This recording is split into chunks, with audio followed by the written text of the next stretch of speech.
हर महीने की तरह वह अपने बेटे के पास आया है। खाली कमरे में अकेले बैठे हुए वह अपने मोटे शीशे के चश्मे से ईरानी कालीन की पुरानी आत्मा में बुने हुए बदरंग फूलों को घूर रहा है। एक बार फिर दरवाजे से लगा खड़ा मैं उसे देख रहा हूँ।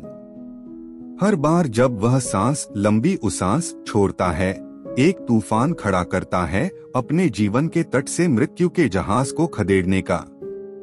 जब वह बोलता है, वह अपने होठों की हरकत से मौत का मजाक उड़ाता है।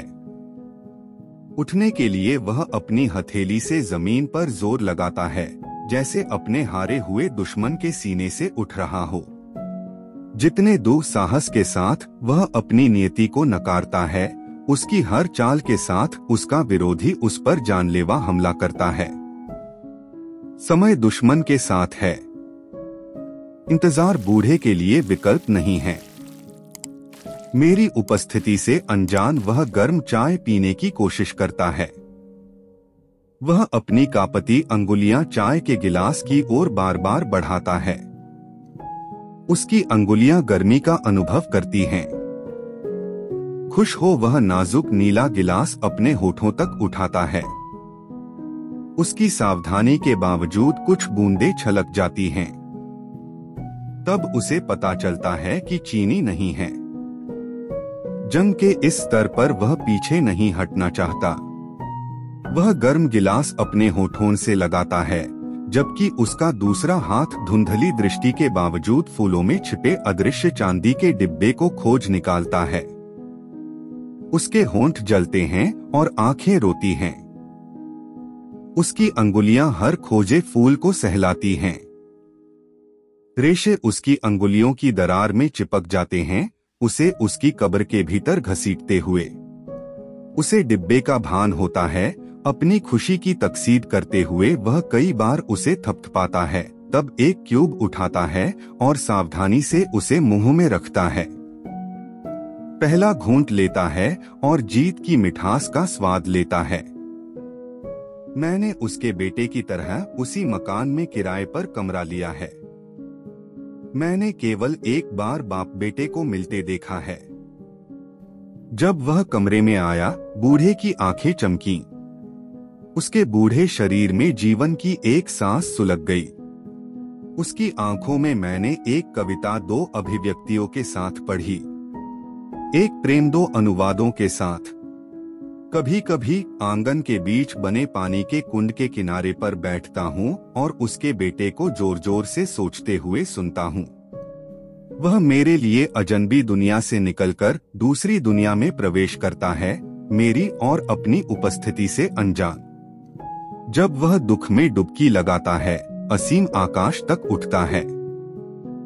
वह बीमार और भूखे बच्चों की बात करता है।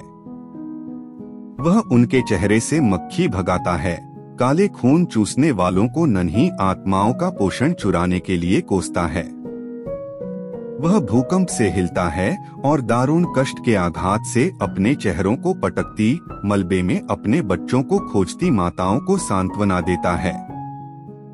जब बम बरसते हैं, वह बच्चों के दिल की धड़कन सुनता है और अचानक उसका चेहरा मुस्कान में खिलता है।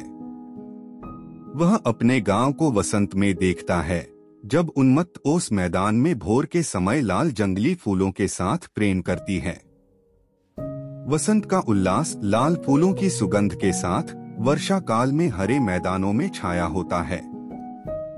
इंद्रधनुष ठंडी रातों में भूख और दर्द में डूब जाने वाले होते हैं। उसी समय उसका नवजन्म होता है, जबकि वह हर भूकंप तथा हर युद्ध में मरता है।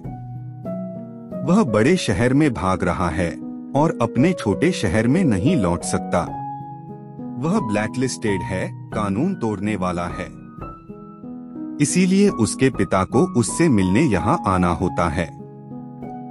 बूढ़ा एकाध दिन अपने बेटे के इंतजार में यहाँ रहता है और हर बार वह मुझे अपने साथ अपने दर्द की खाई की यात्रा कराता है। बिना किसी प्रत्यक्ष कारण के मैं एक यंत्रणापूर्ण प्रतीक्षा साझा करता हूँ। इस बार फिर अपनी पारदर्शी आत्मा के शीशे में मैं उसकी दारुण यंत्रणा की छाया की ओर खिंचा चला आया हूँ। मेरी यंत्रणा की तरह घड़ी की सुइयां एक दूसरे का निरंतर पीछा कर रही हैं। अपने साथ मुझे नीचे ले जाते हुए वह समय की जंग हार रहा है। भयंकर घंटों में हम दोनों हताश प्रतीक्षा करते हैं। जितना वह अपने भाग्य से बचने की कोशिश करता है, उतना ही कठिन मेरे लिए अपने भाग्य से बचना होता जाता है। बूढ़ा अपने बेटे के लिए दुखी है, उसका बेटा दूसरों के लिए। मैं सबको साथ बांधने वाले इस रहस्यमयी दारुण पहेली को समझने की कोशिश करता हूँ। मैं जानता हूँ उसका बेटा अब कभी नहीं लौटेगा। वह बहुत नाजुक था, बहुत शुद्ध, और इस कीचड़ में जीवित रहने के लिए बहुत मासूम। आधी रात बीत चुकी है। हम सबसे ठंडी रात में सबसे भयंकर अंधकार में बेकार इंतजार कर रहे हैं। बूढ़े की आंखें निर्जीव फूलों पर जड़ी हुई गोलियों की ओर घूम जाती हैं।